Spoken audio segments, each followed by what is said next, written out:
iminungkahi naman po ni Senador Ping Lacson na payagang dumalo sa impeachment trial ang nakakulong na senador. Yun nga lang daw po, parang hindi magandang tingnan na senator judge sila sa umaga pero preso sa gabi. Naritong report ni Marian Enriquez. Si Senator Bato de la Rosa nagtatago pa rin bagamat nagsuko na siya ng 20 baril niya sa PNP.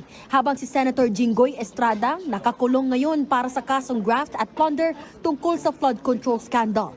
Ang pangamba ni Senator Ping Lacson, paano na ang impeachment trial ni Vice President Sara Duterte kung madadagdagan ang mga senador na maaaresto? Sa ilalim kasi ng plunder law at anti-graft law, ang mga inaakusahang opisyal ay suspendido sa pagiging senador. Suhestyon ni Lacson, suspendihin ang mga senador bilang mambabatas pero hindi bilang senator judge. Payagan din daw makadalo sa paglilitis ang mga nakadetain na senador.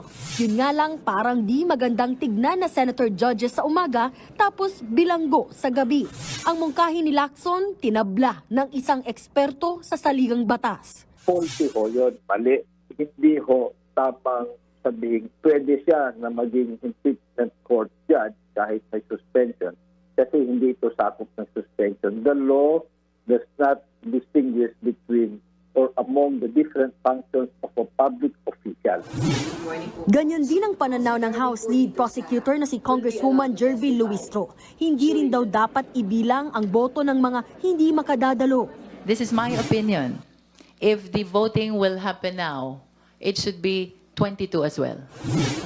Samantalang ang House Prosecutor din na si Congressman Terry Ridon, walang nakikitang problema kahit pa bumoto yung mga nakakulong na senador. They're free to make their own rules among senator judges. Samantala, naisumite na ng House Prosecution Panel ang kanilang pre-trial brief sa Senate Impeachment Court. Mismong si Secretary General Sheloy Garapil ang nagdala nito. Ayon kay Congresswoman Luistro, hindi bababa sa 30 mga testigo ang isinumite nila. Kabilang na riyan ang reserved witnesses gaya ng mga bank representatives, gayon din ang mga hostile witnesses mula DepEd at OVP.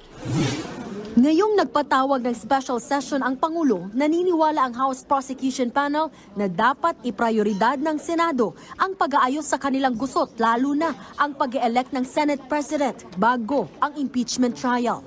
Nagbabalita mula sa Frontline, Marian Enriquez. News 5.